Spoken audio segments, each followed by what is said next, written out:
monde. Maranatha.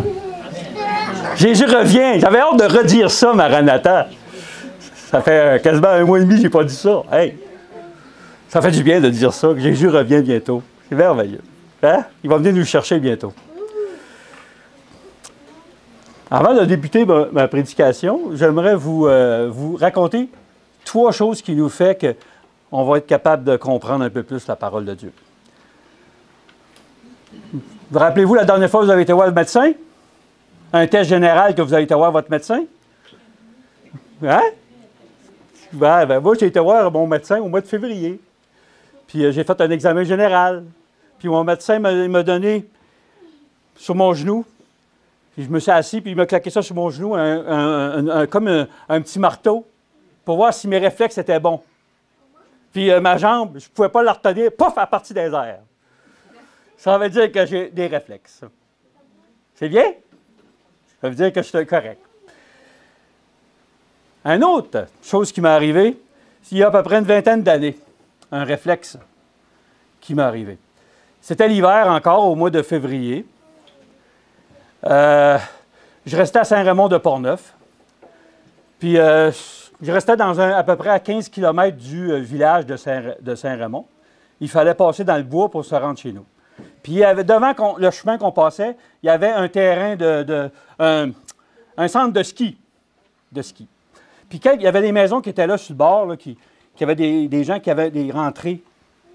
Puis là, moi, je m'en vais à 70-75 km en montant la côte. Puis à la dernière minute que j'arrive, il y a une auto qui est sortie. Puis je ne sais pas ce qui s'est passé. Le réflexe que Dieu m'a donné, c'est de tourner mon volant. Puis j'ai steppé dans le ciel, monté un step, puis j'ai été dans l'autre côté du chemin. Mon auto a rentré dans la neige. Le monsieur qui était là, que j'avais arrêté, lui, il n'était pas capable de sortir. Il était sur la glace. Il a glissé, puis moi, j'ai tourné. Là, il m'a dit... Il est venu me voir aussi qu'est-ce que j'avais, parce que c'est moi qui étais le pire blessé. Je me suis fendu ici la tête. Puis le gars m'a dit, « Es-tu correct? » Puis la chose que je dis souvent, que je répète souvent, « Le Seigneur est bon! » Hein? J'ai pas dit, il n'y avait pas personne qui a répondu en tout temps, mais il dit, « Le Seigneur est bon! » C'est juste une petite affaire dans le fendu ici. Mais j'ai vu que l'intervention un réflexe que Dieu m'a donné à la dernière minute, c'est lui qui a fait ça, pour que je vire le côté. Je ne sais pas ce qui est rendu avec cette personne-là. J'ai aucune idée, je ne l'ai pas revu.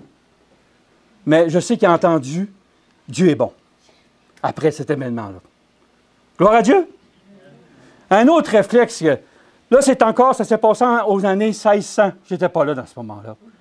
Mais lui, ce garçon-là, qui était un jeune de 18 ans, qui avait la foi en Jésus, de toute inébranlable, une foi inébranlable en Jésus, à 18 ans.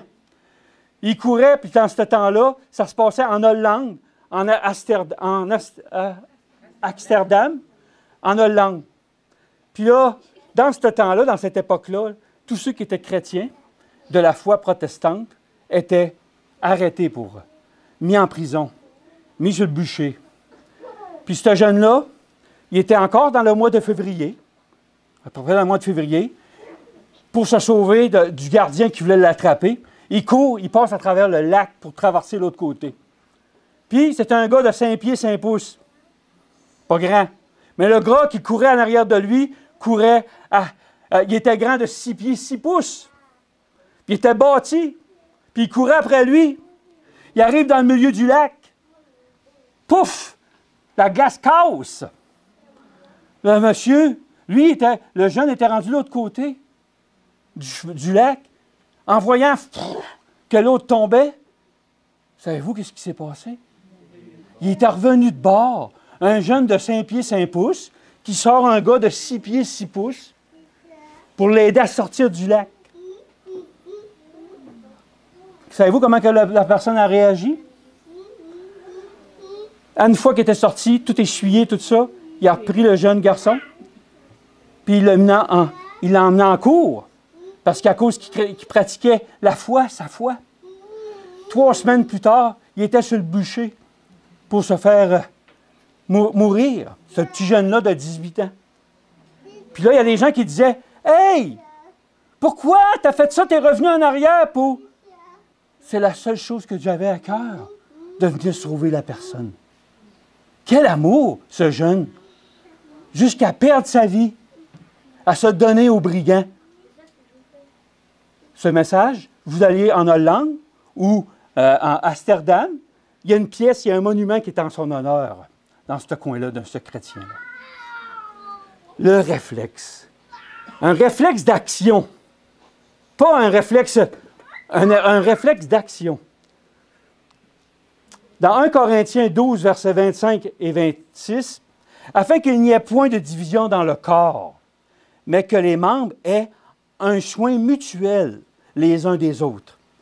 Aussi, lorsque un membre souffre, tous les membres souffrent avec lui. Et lorsqu'un membre est honoré, tous les membres se réjouissent avec lui. » Avez-vous le même souci des autres que ce jeune qui a donné sa vie pour? Est-ce que l'amour du prochain est un réflexe dans votre vie? Toujours aider l'autre? Un membre souffre-t-il? Tous les autres souffrent avec lui. Un membre est-il à l'honneur? Tous les autres partagent sa joie. Le réflexe de l'amour agapé. Le réflexe de l'amour agapé, c'est toujours pour les autres. Dans Philippiens 2, versets 3 et 4, il nous est dit, « Ne faites rien par contestation, ni par vaine gloire, mais que chacun de vous regarde les autres par humilité, comme plus excellent que lui-même. Ne regardez pas chacun à votre intérêt particulier, mais aussi à celui des autres. » L'humilité, mes frères et sœurs, c'est bien important, c'est quoi l'humilité? C'est la véritable humilité ne consiste pas à se déprécier soi-même, mais à reconnaître les valeurs de l'autre. Plus important, l'humilité. Que par l'humilité, chacun considère son frère comme meilleur et plus important que lui-même. Apprenez à reconnaître la supériorité des autres, le réflexe de l'amour agapé, de l'agapé, un réflexe pour les autres. Puis dans la Bible, il y a 3 personnages que Dieu donne par le prophète Ézéchiel. Puis c'est important de comprendre ça. Puis des fois, on ne comprend pas comme il faut. Ézéchiel 14, 14, 20. « Et qu'il n'y trouva ces 3 hommes, Noé, Daniel et Job. » Ces 3 personnages dans la Bible. « Ils sauveraient leur vie par leur justice, dit le Seigneur l'Éternel. » Puis, et que Noé, Daniel et Job s'y trouvassent, « Je suis vivant, dit le Seigneur éternel. » Ils ne sauveraient ni fils ni fille, ils se sauveraient que leur vie par leur justice.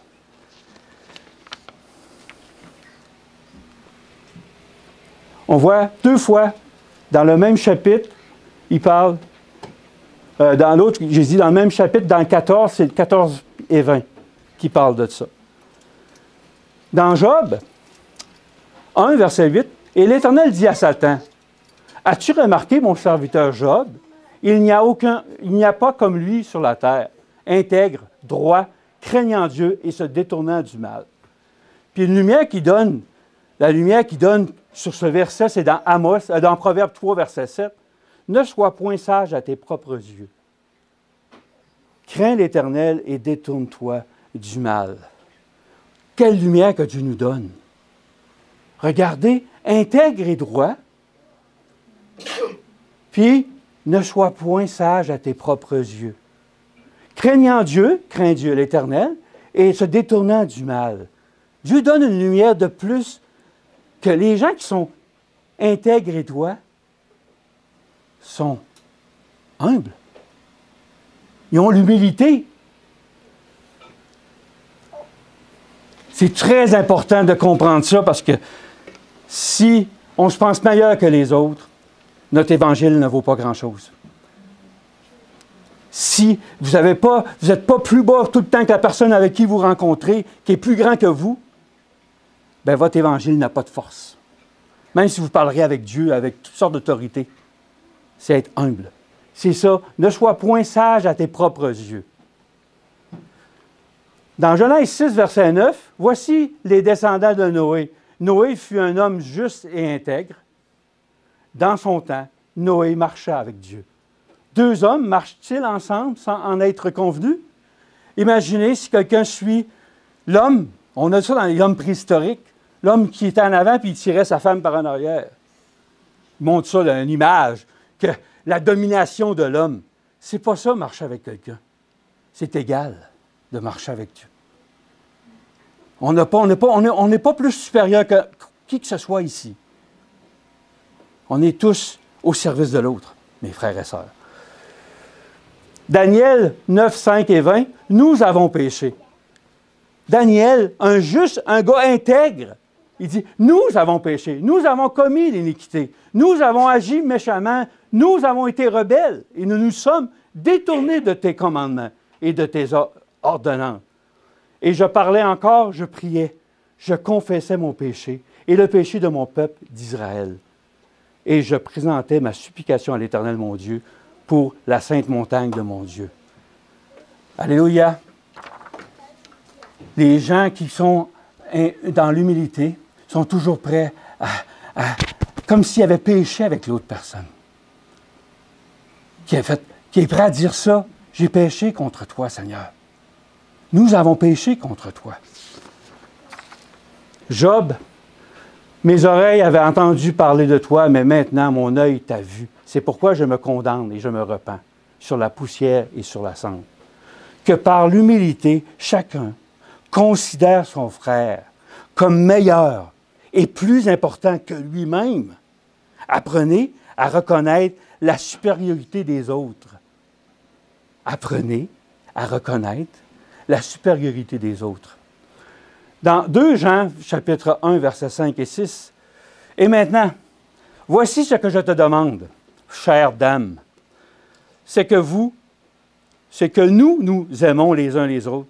Ce n'est pas un commandement nouveau que je t'écris, mais celui que nous avons reçu dès le commencement. Or, l'amour consiste à vivre conformément à ses commandements. Tel est le commandement dans lequel vous devez marcher, comme vous l'avez appris depuis le début. Et si c'est dur pour vous de comprendre et d'acquérir ce réflexe, qu'à chaque fois que vous avez un geste, c'est un geste d'humilité vers l'autre, demandez au Seigneur de vous éclairer, autant à moi que tout le monde ici. Parce qu'on ne demande pas assez, on se pense toujours meilleur. Même les gens du dehors, on fait des différences, Seigneur. Puis si Dieu ne veut pas qu'on ait de différence avec, marcher comme Job a marché, comme Noé a marché, en voyant l'autre plus grand que lui-même. Puis il était fidèle. Marcher, guidé par l'agapé. Dans Matthieu 22, versets 36 à 40, il nous a dit, « Maître, quel est le grand commandement de ta loi? » Jésus lui dit, « Tu aimeras le Seigneur, ton Dieu, de tout ton cœur, de toute ton âme et de toute ta pensée. C'est là le premier et le grand commandement. Et voici le second, qui est semblable. Tu aimeras ton prochain comme toi-même. » De ces 2 commandements dépendent toute la loi et les prophètes. Dieu nous demande il nous demande de faire ça dans notre vie. On doit aimer l'autre comme on aime Dieu. Il nous demande ça à chacun. Demandons, ça veut dire que si on ne l'a pas, demandons à Dieu notre Père, son amour, l'agapé, et le réflexe, comme de la compassion, comme ce garçon qui avait 18 ans, qui s'appelait Guillaume, qui est décédé, qui est mort. Un jour, on va le voir dans le ciel, ce jeune homme. Dans 1 Jean 4, verset 20 et 25, si quelqu'un dit « j'aime Dieu », alors qu'il déteste son frère, c'est un menteur. En effet, si quelqu'un n'aime pas son frère qu'il voit, comment peut-il aimer Dieu qu'il ne voit pas? Impossible. Voici le commandement. Or, voici le commandement que Dieu nous avons reçu de lui. Celui qui aime Dieu doit aussi aimer son frère. Voici le réflexe. Seigneur, j'aime pas mes frères assez. Je passe souvent en premier, Seigneur. Aide-moi à avoir le réflexe. Quand il arrive, comme moi, j'étais en train de rentrer dans la personne que j'aurais fait un accident, qui me donne le réflexe de sauver cette personne-là. Comme le gars, Guillaume. Philippe 3, verset 12. Non que j'ai déjà atteint le but, ou que je sois déjà parvenu à la perfection, mais je cours avec ardeur pour saisir le prix. C'est pour cela aussi que j'ai été saisi par Jésus-Christ. Avez-vous été saisi par Jésus-Christ? Avez-vous été saisi par Jésus-Christ? Amen! Mes frères et sœurs, il faut être saisi par Jésus-Christ. C'est lui qui conduit, c'est lui qui fait les actes de dernier pour qu'une personne entende qu'il soit sauvé. Mais si vous voyez les autres plus petits que vous-même, vous ne serez jamais en train de sauver des personnes. Ils sont plus grands, ils sont plus importants que vous.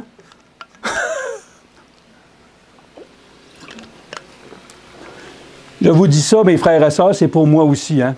Encore plus. Parce que ne pensez pas que je viens vous faire la leçon. Le Seigneur m'a parlé pour me le dire moi-même. J'ai encore plus besoin de vous. Priez pour moi, mes frères et sœurs. Mais je continue à avancer pour m'efforcer à saisir le prix de la course, car Jésus m'a déjà saisi. C'est du passé, mes frères et sœurs. J'ai été saisi. C'est pas hier, c'est pas demain, c'est là ou hier. En 2 Corinthiens 4, versets 7 et 15, mais ce trésor, le trésor, que la personne a tout vendu pour avoir ce trésor-là. Le trésor, c'est Jésus-Christ! Quand tu l'as trouvé, tu es prêt à tout te débarrasser de tout pour avoir ça. Ce trésor-là. Mais ce trésor, Jésus-Christ, le Fils de Dieu, dans votre vie. Amen. Hey! Nous, les portons dans les vases faits d'argile. Moi, je suis fait d'argile, de terre, de poussière. Pour que ce soit la puissance extraordinaire de Dieu qui se manifeste. Alléluia. Amen. Et non notre propre capacité. Des fois, moi, je m'arrivais souvent, je faisais au début de ma foi chrétienne, je disais souvent, le Seigneur m'a donné la force, puis j'ai fait ça, puis j'ai fait ça. Je me mettais en avant. Mais aujourd'hui, quand j'entends la personne se met en avant, je dirais ça cause dans ma tête. Je ne suis pas capable. J'ai dit, Seigneur, aide-moi à pardonner, à être capable, parce que ça me trouble. Parce qu'on devrait tout le temps que ce soit Jésus qui doit élever le plus haut possible. Tout le temps, mes frères et sœurs. Et non notre propre capacité. Ainsi, nous sommes accablés pour toutes sortes de détresse et cependant jamais écrasés. Nous sommes désemparés, mais non désespérés. Persécutés, mais non abandonnés. Terrassés, mais pas anéantis. Oui, nous portons toujours et en tout lieu dans notre corps la mort de Jésus-Christ. Hey, mes frères, on porte Jésus-Christ. Où vous allez partout. On porte Jésus-Christ, puis on vient présenter Jésus-Christ, mes frères. Afin que la vie de Jésus soit. Afin que Jésus soit dans les gens. Je ne sais pas comment il s'est passé. La personne qu'il a emmené l'autre au bûcher, là, que lui qui l'a arrêté. Je ne sais pas son histoire, mais je suis sûr que ça l'a troublé tout le restant de sa vie, ça. Ça l'a troublé. Elle aussi rendue manifeste pour notre corps, car sans cesse, nous qui vivons, nous sommes exposés à la mort à cause de Jésus, afin que la vie de Jésus soit aussi rendue manifeste dans notre corps mortel. Ainsi, la mort fait son œuvre en nous, parce qu'à chaque fois qu'on représente Jésus-Christ, Il faut mourir à nous-mêmes, mes frères et sœurs. À chaque fois. Il faut remourir à nous autres-mêmes pour que le Christ soit élevé. Et la vie en nous. Je bouge. Nous sommes animés de ce même esprit de foi dont il est question dans cette parabole de l'Écriture. J'ai cru, voilà pourquoi j'ai parlé. Nous aussi, nous croyons, et c'est pour cela que nous parlons.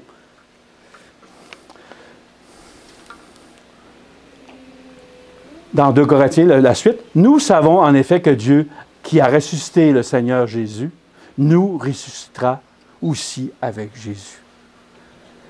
Le jeune garçon de 18 ans, là, il savait ça, lui. Il n'a pas pensé à demain, là. Il a fait l'instant pour sauver la personne.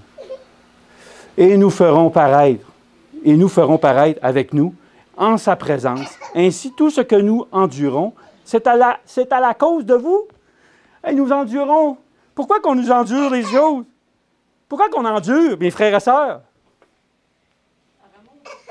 Pour amour, mais ça contribue à notre bien. ça nous fait du bien. Ça nous fait du bien. C'est merveilleux. C'est à cause de vous pour que la grâce abonde, en atteignant les hommes toujours plus nombreux et qu'ainsi augmente le nombre de prières de reconnaissance à la gloire de Dieu. Dieu doit être loué. Plus la grâce abonde, plus nombreux seront ceux qui soient atteints par cet amour. Et plus puissant sera le cœur des actions de grâce vers le Seigneur, qui s'élèvera vers le Père. Là, on arrive au verset que Sébastien nous a lu tantôt. Dans 2 Corinthiens 5, verset 14. C'est que l'amour du Christ nous presse, parce que nous sommes convaincus que si un seul est mort pour tous, c'est tous donc sont morts. Avez-vous vu tous les versets qu'on a parlé avant? C'est Dieu qui fait les choses. C'est lui le réflexe qu'on a pour aider les gens, c'est lui qui fait ça, ce réflexe-là. Cette puissance-là qui est dans le réflexe de dernière minute. C'est Dieu qui fait ça. Puis, j'ai de la misère à comprendre, c'est que l'amour de Christ nous presse dans la Bible. Presse, ou il y en a qui disent qu'étreint. Il y en a qui disent que c'est étreint. Il y en a qui disent que ça me submerge. C'est plus grand que moi, cet amour-là. Il y en a qui disent que cet amour-là me domine dans la vie. Le contraint, le contrôle et le dompte. Il y en a qui vont jusqu'à ce point-là dans les Bibles, quand vous lisez les Bibles. Puis l'amour de Christ ne nous laisse pas le choix. Il y en a qui c'est écrit ça dans la Bible, dans différentes versions. Je ne dis pas laquelle. Allez voir. C'est à vous à faire des recherches. Puis là, il y en a un que j'ai trouvé qui répond « Pourquoi? » J'ai de la misère à tout saisir. Puis là, je viens de saisir avec ce verset-là. Puis en plus, qu'est-ce qui est frappant, c'est que ce livre-là, c'est juste l'Évangile. Il n'y a pas la Bible dedans.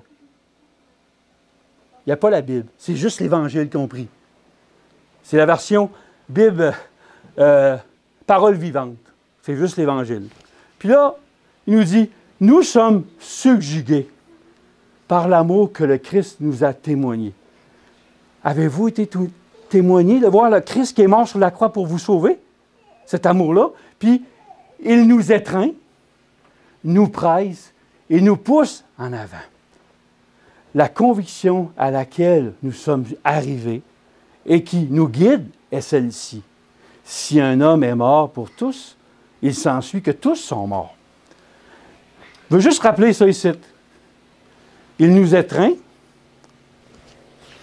elle nous presse, puis il nous pousse en avant. En avant,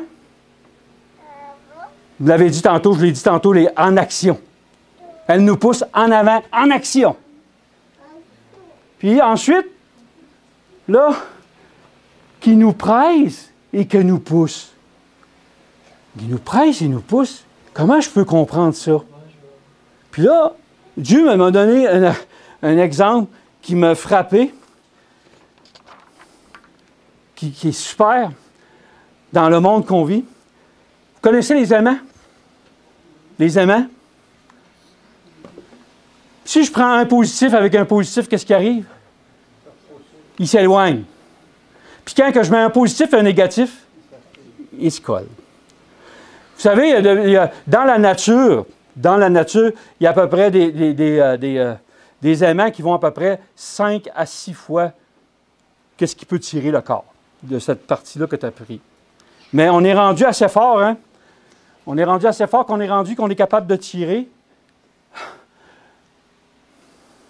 800 000 fois le poids de cette force. La Chine a fait ça en 2024. Elle a fait un aimant qui est plus fort que toute chose. Un vent qui est fort. Si vous êtes à une distance de cet aimant-là, vous allez être attiré si vous êtes trop proche. Vous ne serez pas capable. Ils ont mis des affaires pour ne pas être attirés. Puis, ils font pour fendre. Vous regarderez sur Internet, pour fendre un morceau de métal. Ils prennent un aimant positif, puis ils mettent un autre positif, qui se fait ensemble à pleine vitesse. Non, un positif et un négatif, puis ça fend. Les morceaux, des gros morceaux de métal, vous irez voir comment que ça se fait. C'est vraiment attiré avec la puissance. 800 000 fois que notre pôle, avec le pôle sud et le pôle nord, sont rendus dans la technologie le plus fort. Mais vous savez, cette technologie-là est humaine. Elle est humaine, cette technologie-là. Mais le meilleur aimant, c'est Jésus-Christ. C'est lui qui attire tous les regards à lui. C'est lui qui a la force. L'humanité n'est pas capable d'arriver à sa puissance. Par toutes les provinces, il n'essaie pas, c'est lui qui est le plus. Puis il va attirer. Puis qu'est-ce que tu dis? Si je suis à un diamant qui est fort, pas un diamant, mais un aimant proche, gros, assez fort, puis je peux être à juste un pied de lui, je ne serai pas attiré par lui. Mais Jésus, que je sois là, collé sur l'aimant proche ou loin, il attire pareil. La puissance de Dieu est commensurable comparée. Et pour vous montrer que ça, pourquoi m'attire, puis me pousse. Qu'est-ce qui me pousse? En premier, moi, la première affaire que je pensais, c'était qu'il fallait comme se détourner du mal. On a vu ça dans le verset tantôt, se détournant du mal. S'approcher de Dieu, puis se détourner du mal. Les deux forces qui se battent entre eux. Deux forces. Une pour vers Dieu, puis l'autre vers le monde. Ces forces-là. Mais la croix, c'est le plus fort. Mais la sanctification, mes frères et sœurs, on le prend du mauvais côté, mes frères et sœurs. On pense qu'en se retirant, en enlevant les péchés de notre vie, on va aller vers Jésus. C'est le contraire. Recherchez la paix avec tous et la sanctification, sans laquelle personne ne verra le Seigneur. Ça veut dire, la sanctification, mes frères et sœurs, il faut la chercher. Sans ça, on ne verra pas le Seigneur.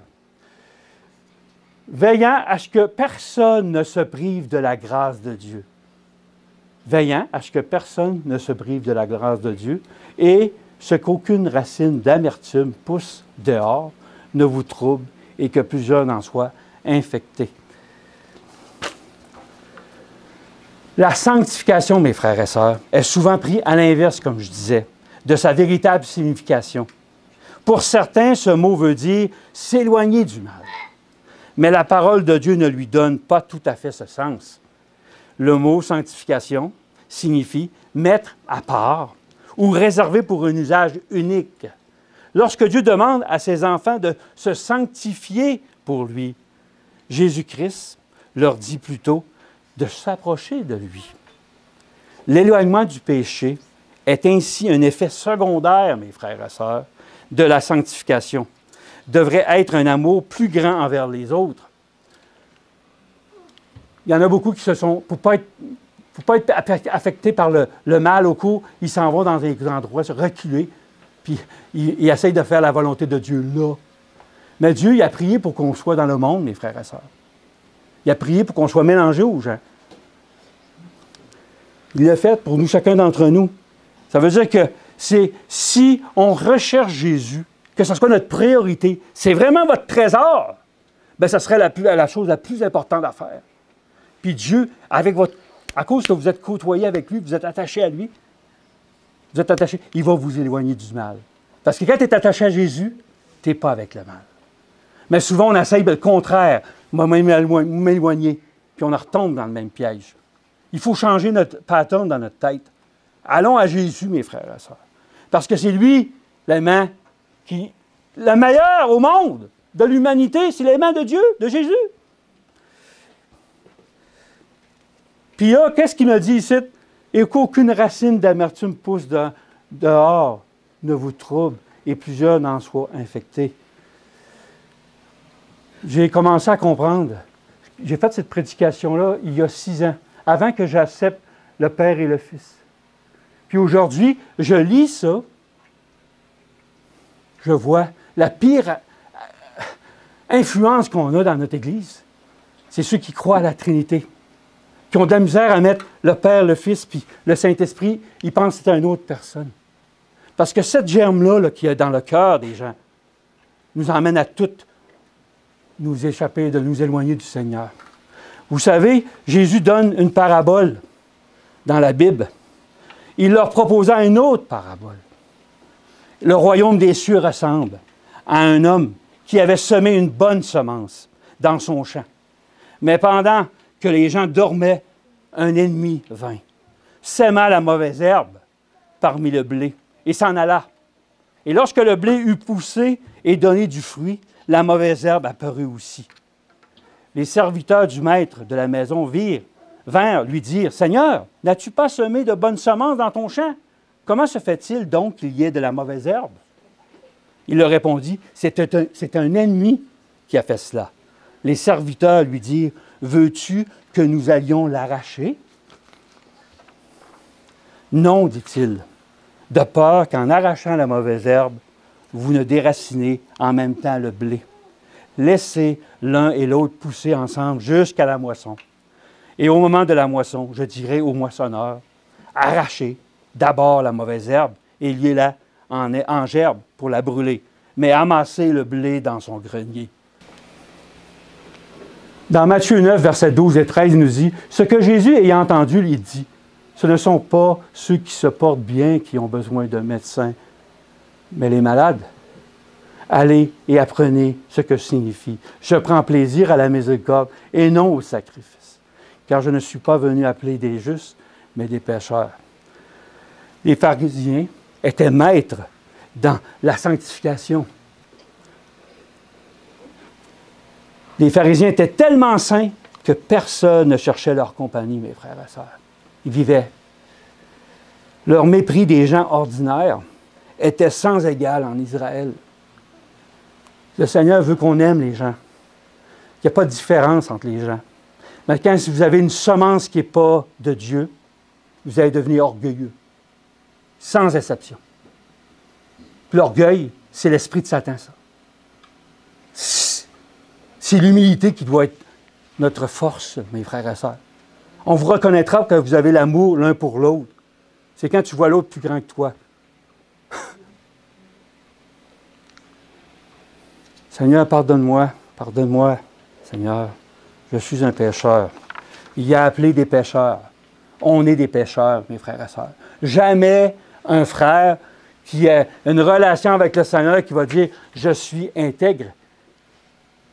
Justice et intègre. » Job ne disait pas ça. Daniel ne disait jamais ça. C'est les autres qui disaient de lui ça.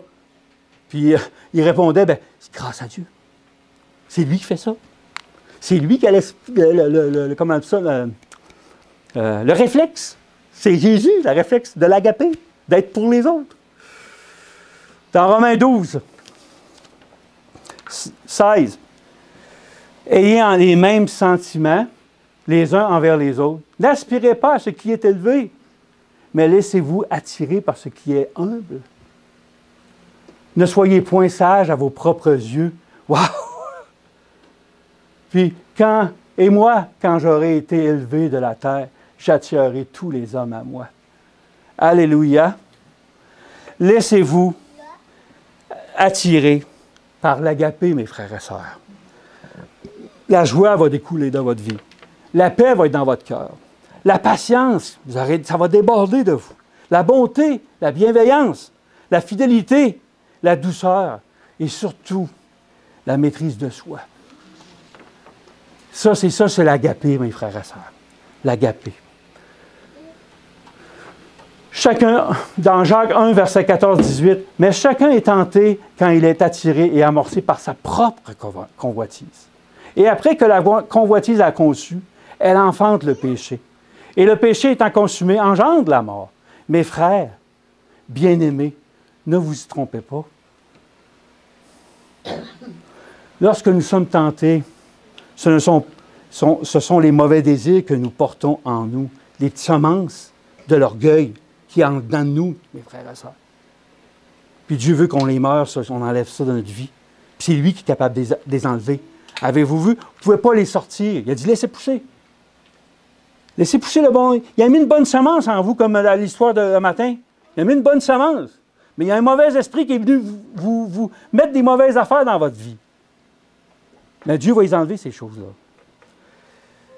Nous portons en nous qui nous appâtent, nous séduisent et nous entraînent. Si nous cédons, qu'on soit et donne naissance au péché. Le péché, à son tour, une fois parvenu à la pleine développement, engendre la mort. Ne nous laissons pas égarer. Dieu ne nous incite jamais au mal. Au contraire, il nous incite à l'amour, Jésus. Voilà l'aimant, l'action qu'on a dit, le réflexe qui nous pousse puis qui nous éloigne du péché. Nous pousse, nous attire vers lui, nous colle à lui. Puis savez-vous, quand on est collé à un aimant, là, avez-vous remarqué qu'est-ce qui se passe avec le morceau de métal qui est à côté sur eux? Il est pris, hein? Mais l'autre personne, vous pouvez prendre un morceau de métal, puis vous le collez sur vous. Vous êtes collé aussi, l'autre est collé. Ben, vous devenez Jésus.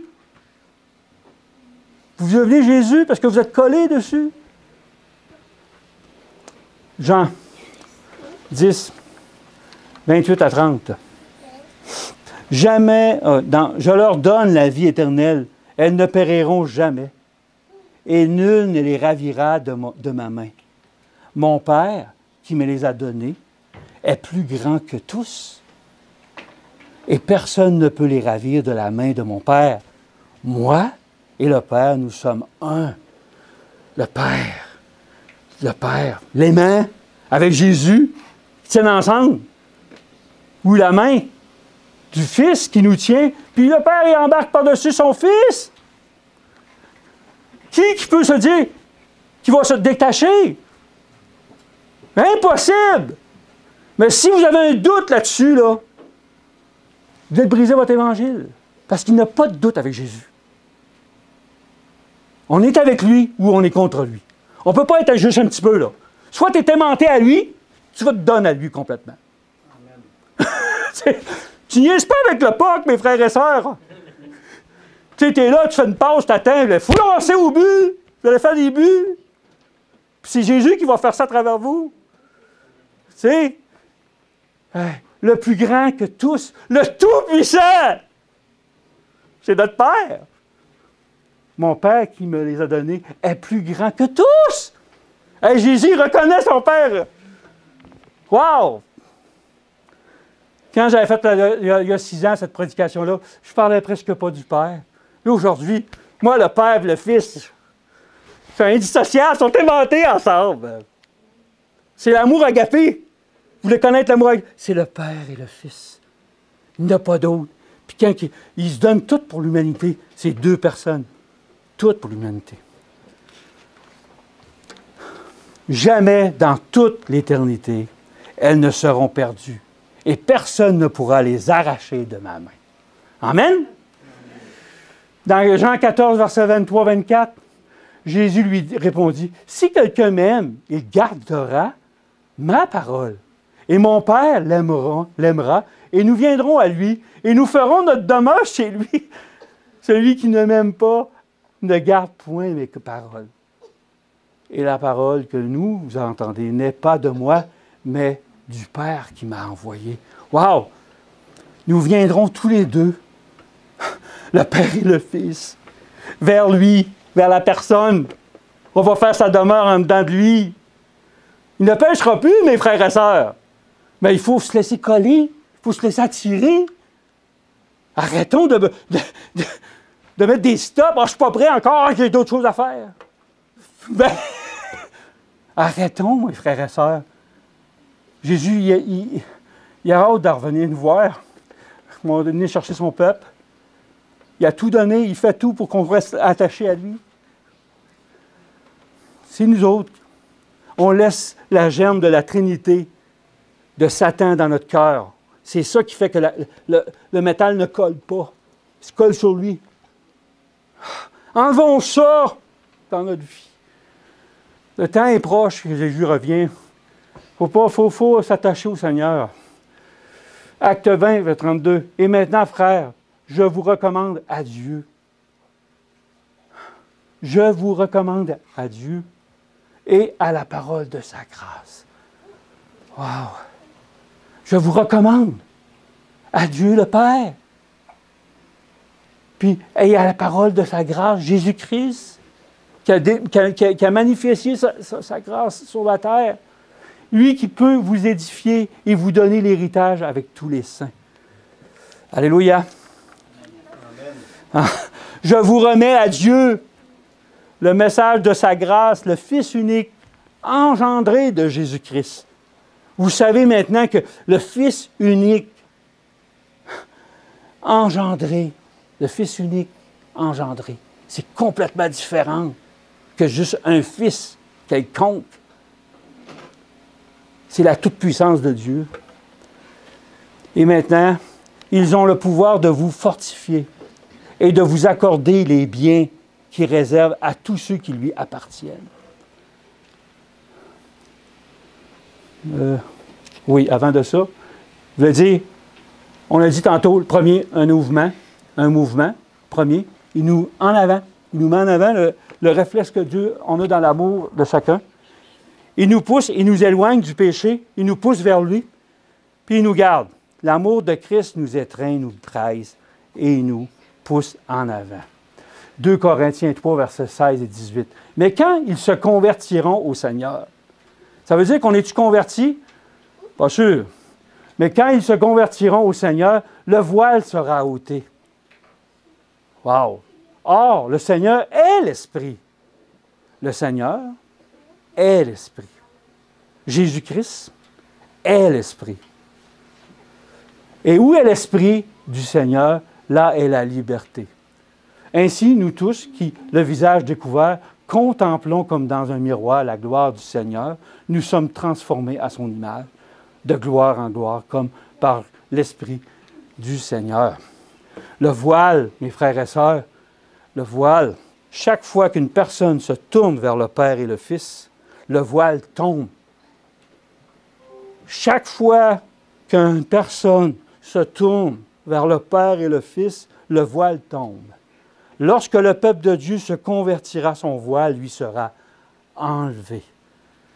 Ça veut dire que beaucoup de gens, ils mettent de la puissance dans l'esprit d'un autre être. Puis ça, c'est un voile que tu te mets dans le visage. Tu n'es pas capable de lire la parole de Dieu, tu ne comprends pas toute la parole de Dieu. Mais quand tu enlèves ce voile-là, c'est Dieu qui peut l'enlever. Il l'enlève. Le voile sera ôté. Ça veut dire, ça dans le futur. Ça veut dire que si tu ne l'enlèves pas, à chaque jour, il faut demander au Seigneur de nous enlever cette chose-là. Pas juste une fois, tu l'as fait, puis à chaque jour, il faut demander, aide-moi à avoir, à ne pas être perturbé par les choses. Parce que c'est une semence qui tombe. Elle peut tomber dans la mauvaise terre. Dans la bonne terre, mais elle va étouffer. Lorsque le peuple de Dieu se convertira, son voile lui sera ôté. Sans voile, sans voile, c'est hors la Trinité. Sa gloire devient progressive quand on enlève la voile. Progressif. Sa gloire devient progressivement nôtre. Il ne saurait en être autrement, car celui qui agit en nous, c'est le Seigneur lui-même, par l'Esprit. Dans 1 Corinthiens 8, verset 6, « Toutefois, nous n'avons qu'un seul Dieu, le Père, duquel procèdent toutes choses, et nous sommes pour lui. Et un seul Seigneur, Jésus-Christ, par lequel toutes choses, et nous sommes pour lui. » Action pousse et éloigne du péché, nous pousse vers lui, nous attire vers lui, puis nous garde attachés à lui. On est attaché à lui. Pour terminer, Jude 1, 20, 25. « Mais vous, bien-aimés, vous édifiant vous-même sur votre très sainte foi, priant par le Saint-Esprit, conservez-vous dans l'amour de Dieu, en entendant la miséricorde de notre Seigneur Jésus-Christ pour la vie éternelle. Et ayez pitié les uns en usant de discernement et sauvez les autres avec crainte, les arrachant du feu, haïssant jusqu'à vêtements souillés par la chair. Or, à celui qui peut vous préserver de toute chute et vous faire comparaître sans tache et dans la joie, en sa glorieuse présence à Dieu, seul sage, notre Sauveur, soit la gloire, la magnificence, la force, la puissance, et maintenant, dans tous les siècles. Amen. Ayez compassion envers les autres. Faites preuve de discernement, mes frères. Ayez compassion de ceux qui hésitent, qui doutent entre le Père et le Fils, qui ont de la misère à s'accrocher. Aimez-les, parce qu'ils ne savent pas, qu'ils sont aveuglés, qu'ils ont un voile. Prenez le temps avec ces personnes-là, Seigneur. Dieu nous demande. Terminez par une prière, mes frères et sœurs.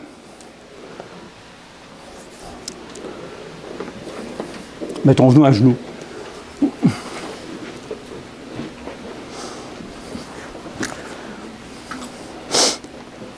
Notre Père qui es aux cieux, que ton nom soit sanctifié, que ton règne vienne, que ta volonté soit faite sur la terre comme au ciel. Donne-nous aujourd'hui notre pain quotidien. Et Seigneur, je te prie pour mes frères et sœurs, pour moi-même, pour toutes les gens qu'on va côtoyer, Seigneur. Aide-nous à voir ces personnes-là plus grands que nous. On est à leur service, Seigneur. Montre-nous qu'on doit les aimer par-dessus tout.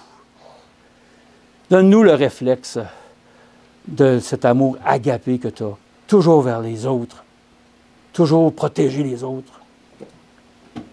Seigneur, tu peux faire ce miracle en chacun de nous être capable de nous tourner tout le temps vers les autres. Tu as fait ce miracle au camp meeting. On a été serviables, on a fait ton œuvre, Seigneur, qui t'appartient. Puis il y en a qui se sont donnés au Seigneur. Merci pour toutes choses que tu fais pour nous. Il y a des péchés qui ont été pardonnés. Merci, Seigneur, pour toutes choses que tu fais. Donne-nous le réflexe tout le temps de rechercher ta présence, de nous laisser attirer par toi. La seule priorité qu'on a, c'est d'être en ta présence. Puis automatiquement, le mal va s'éloigner de nous. On reste en harmonie avec toi. Même si on va être persécuté, même si on va avoir des difficultés, on va être toujours joyeux pour ta gloire, Seigneur. Parce que tu vas nous donner la paix. Puis on sait qu'on est attaché à toi. Personne ne peut enlever cette relation qu'on a avec toi. Merci. Que cette prière soit complice dans chacun de nous, Seigneur. Et qu'on puisse être des témoignages pour ta gloire. Parce que tout honneur t'appartient. C'est par le précieux nom de ton Fils qui a donné sa vie, notre Sauveur personnel. Et en tant que peuple d'Israël, c'est toi qui as fait ce miracle en chacun de nous. Fait que nous puissions rester en harmonie pour ta gloire. Puis merci pour ce Saint-Jour que tu nous accordes dans le précieux nom de ton Fils qui vit au siècle des siècles. Amen. Amen.